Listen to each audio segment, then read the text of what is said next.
Hello guys, welcome our channel. आज के इस वीडियो के अंदर हम लोग सेल्स ग्रोथ के ऊपर बात करेंगे। आई थिंक आपने प्रीवियस सारे वीडियोस देख चुके हैं already to understand what is sales growth actually. हमने मार्केट कैप से लेकर ईपीएस तक सारे टॉपिक्स डिटेल्स में कवर किए हैं। अगर आपने नहीं देखा हो तो देख लेना। आई थिंक आपको समझ आ जाएगा। आई थिंक नहीं, आपको समझ आ ही जाएगा बिकॉज मैंने बहुत ही बेसिक लेवल से समझाने की कोशिश किया है। तो आज इस वीडियो के अंदर हम लोग सेल्स ग्रोथ के ऊपर बात करेंगे। What is the meaning of sales growth when you hear about that. So let's start. So first of all हम लोग डेफिनेशन पढ़ लेते हैं। ये जो आई वाला आइकन आता है यहाँ पर, अगर आप माउस या आपका अगर क्लिक करोगे फ़ोन के ऊपर तो आपका ये इसका डेफिनेशन मिल जाएगा। तो चलिए पढ़ते हैं। सो सेल्स ग्रोथ क्या बोल रहा है कि it shows the growth in sales revenues over a fixed period of time. Higher the rate is better it is. मतलब हम तो जानते ही है कि बिज़नेस के अंदर कंपनीज आता है फॉर द सेल्स। सब कंपनी का जो मकसद होता है वो होता है किसी चीज़ को बेचना। मैं यहाँ पर अगर आपको किसी चीज़ को बता रहा हूँ तो मेरा भी कुछ पर्टिकुलर मकसद है। मैं आपको मेरा नॉलेज बेच रहा हूँ। अगर आप लिटरली बिजनेस के माइंड से पर्सपेक्टिव से देखोगे तो एवरी कंपनीज आता है उस चीज़ को बेचने के लिए, उसके पास जो है उस चीज़ को बेचने के लिए, सेल करने के लिए। तो अगर आप रिलायंस इंडस्ट्रीज़ का सेल्स ग्रोथ देखोगे पिछले एक साल के अंदर विच इज़ -3.21%, जो अच्छा होता है या बुरा होता है आप ही बताओ। बिकॉज आई थिंक आप अगर सब वीडियो देख चुके ऑलरेडी इस चैनल के ऊपर, पर्टिकुलरली जब हम लोग इन्वेस्टिंग के ऊपर बात करना शुरू किए थे, आई थिंक आपको दिक्कत नहीं होगा कि सेल्स ग्रोथ अगर नेगेटिव है वो समझना है कि सेल्स ग्रोथ अच्छा है या बुरा है। Obviously this is a bad indicator because sales growth अगर बहुत बढ़िया है तो ये डेफिनेशन भी बता रहा है कि the higher the rate is better it is. यानी कि रिलायंस इंडस्ट्रीज़ का जो एक साल का परफॉर्मेंस है वो बहुत ही बुरा है, विच इज़ इन नेगेटिव। सो अगर आप कंप्लीटली देखना चाहते हो सेल्स ग्रोथ के ऊपर तो आप जस्ट स्क्रॉल करो, स्क्रॉल करके आ जाओ यहाँ पर सेल्स ग्रोथ के अंदर, यानी कि पीयर्स के अंदर अगर आप क्लिक करोगे थोड़ा सा नीचे, ये देखो मुकेश अंबानी, थोड़ा सा नीचे आपको मिल जाएगा ये।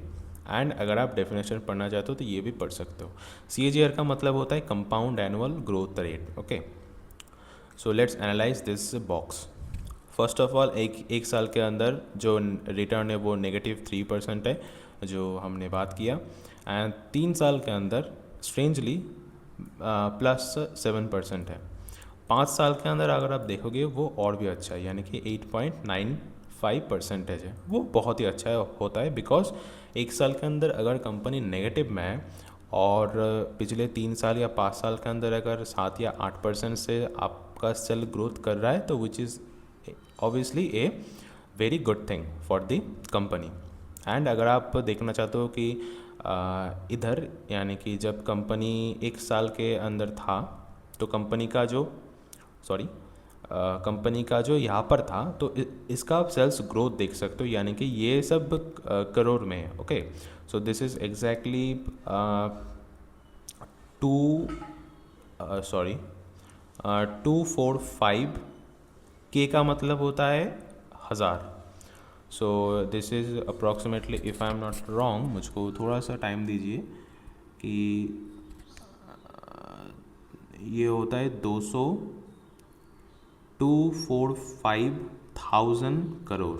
This is basically and sorry this is, अगर हम जो सोशल मीडिया के ऊपर बात करें तो के का मतलब होता है 245K, यानी कि 2,45,000। अच्छा, तो ये होता है 2 लाख। अगर आप यहाँ पर देखोगे तो ये होता है 2,45,000 करोड़ रुपए का सेल्स था यहाँ पर जब कंपनी का पोजीशन यहाँ पर था। एंड अब स्टीडी ग्रोथ देख सकते हो कि कंपनी का ग्रोथ कैसे ऊपर गया है। एंड इधर से इसका जो टॉप था वो था 5,39,000 करोड़। एंड उधर से आप देख सकते हो लगभग लगभग 5,000 करोड़ रुपए का जो सेल्स ग्रोथ का जो डिक्रीज़ हुआ है, एंड उधर से और भी ज़्यादा लगभग 17,000 करोड़ का फिर भी सेल्स के ऊपर नुकसान आया है इस रिलायंस इंडस्ट्रीज़ का। तो अगर आप थोड़ा सा, मैं इतना नंबर देख के वो थोड़ा सा वो हो गया था। तो अगर हम किसी छोटे कंपनी के ऊपर बात करें, लाइक छोटे कंपनी क्या होता है, छोटा कंपनी सुज़लॉन अगर आप देखना चाहते हो, सुज़लॉन एनर्जी, चलो आई थिंक इसका नंबर छोटा ही होगा। पेयर्स के अंदर जाओ, सेल्स ग्रोथ ये आ रहा। सो सेल्स ग्रोथ एक साल के अंदर विच इज़ 73.9%, 3 साल के अंदर 36 एंड 5 साल के अंदर 93%, which is crazy literally. And यही होता है, मतलब अगर किसी बहुत बढ़िया कंपनी है तो उसका जो ग्रोथ है वो बहुत स्टीडी होता है, लेकिन बहुत ही फ्यूरियस तरीके से होता है, मतलब वो ऊपर जाएगा ही जाएगा। एंड अगर ये छोटे कंपनी के शेयर्स आप कंपेयर करोगे तो ये मतलब आज आप देख सकते हो एकदम ऑल टाइम हाई पे है, एंड कल ऑल टाइम लो पे भी जा सकता है, ऐसे ही इस छोटे कंपनी चलता है। तो दिस इज़ लिटरली क्रेजी, मतलब लगभग 93% 5 साल के अंदर, विच इज़ क्रेजी। एंड आप देख सकते हो कि इसका जो 2021 के अंदर इसका जो सेल्स था वो था 1.2K, यानी कि 1,200 करोड़ रुपए, एंड वो हो गया 4,000 करोड़ रुपए, वो हो गया 3,600 करोड़ रुपए, 5,900 करोड़ रुपए, एंड 10,002 करोड़ रुपए इसका अभी जो चल रहा है, यानी कि 2025 के अंदर इसका अभी 10,200 करोड़ रुपए का सेल्स ग्रोथ अभी हो रहा है। यानी कि आप ये समझो कि सेल्स ग्रोथ अगर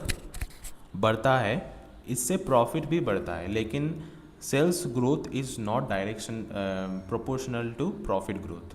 सेल्स ग्रोथ अगर बढ़ेगा तो प्रॉफिट ग्रोथ ना भी हो सकता है। यानी कि अगर मैं किसी चीज़ को बेच रहा हूँ, मान लो मैं बहुत मार्केटिंग करके किसी चीज़ को बेच रहा हूँ, जस्ट मैं आपको एक एग्जांपल दे के समझाऊँगा कि मेरे पास मान लो 100 रुपये है, और किसी कंपनी और मेरा जो प्रोडक्ट है जो मैं बेचता हूँ उसका प्राइस है मान लो 10 रुपये। सो मेरे पास 100 रुपये है और उस प्रोडक्ट का एक्चुअल प्राइस है 10 रुपये, और मैं मार्केटिंग करने के लिए मैं उस 100 रुपये अगर मैं लगा दिया, मान लो मैं उसी प्रोडक्ट का मार्केटिंग किया, मार्केटिंग करने के पीछे मेरा 100 रुपये चला गया, और 100 रुपये जाने के बाद मेरा एक बायर आया, मतलब एक पर्सन आके मेरा प्रोडक्ट को बाय किया, यानी कि मेरा 10 रुपये का प्रॉफिट आप मान सकते हो अगर आप मतलब 100% प्रॉफिट पे काम कर रहे हो। तो आपका 100 रुपये खर्च कर आपका बस 100 रुपये का प्रॉफिट हुआ है। तो आप सेल्स ग्रोथ के हिसाब से आप प्रॉफिट ग्रोथ का ग्राफ कंपेयर नहीं कर सकते हो। ये मैंने एक एग्जांपल देके बताया, ऐसे कोई करता नहीं है। सो आप देख सकते हो सेल्स ग्रोथ एक बहुत स्टीडी है, लेकिन प्रॉफिट ग्रोथ एक कम्प्लीटली रोलर कोस्टर राइड है। तो इसको आप ध्यान से समझना होगा। तो आई थिंक आपको समझ आ गया है।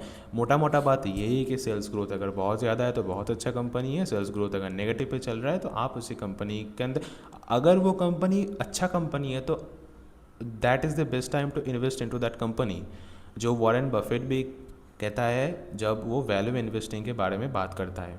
वैल्यू इन्वेस्टिंग का मतलब होता है किसी कंपनी का इंट्रिंसिक वैल्यू से जब नीचे होता है वैल्यू तभी खरीदो। इंट्रिंसिक वैल्यू का मतलब होता है मैं किसी चीज़ को मान लो बेच रहा हूँ और उस चीज़ का जो एक्चुअल प्राइस है वो मान लो 100 रुपये है, और वो चीज़ मेरे पास से आप अगर ख़रीदोगे सेम चीज़ सेम प्रोडक्ट, उसको मैं 80 रुपये पे अगर मैं बेच रहा हूँ, तो that is why when you have to exactly buy that product, because वो आपका जो इंट्रिंसिक वैल्यू है विच इज़ 100 रुपीज़, एंड मैं उसको बेच रहा हूँ 80 रुपये में, for any kind of reason, so आपको उसी टाइम पे ख़रीदना है ऐसे अच्छी कंपनीज। लाइक आप अगर इन्वेस्टिंग करना चाहते हो तो मैं आपको सुज़लॉन रिकमेंडेशन नहीं करके मैं आपको रिलायंस इंडस्ट्रीज़ ही रिकमेंडेशन करूँगा, बिकॉज रिलायंस इंडस्ट्रीज़ का अभी जो शेयर प्राइस वो बहुत ही कम प्राइस पे चल रहा है।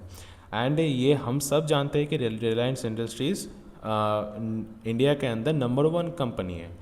तो रिलायंस इंडस्ट्रीज का तो शेयर तो भागेगा ही ना। इसका जो आप मार्केट कैप देखोगे 19 लाख करोड़ रुपए, जो सुज़लॉन आप 19 लाख सुज़लॉन मिला दोगे तो तब भी नहीं होगा I think. So sales growth अभी नेगेटिव पे चल रहा है, रिलायंस इंडस्ट्रीज का शेयर अभी नेगेटिव पे चल रहा है। That is the exact time when to buy. तो आई थिंक आपको समझ आएगा। तो I think I will see on the next video. Hope you guys get it. Bye.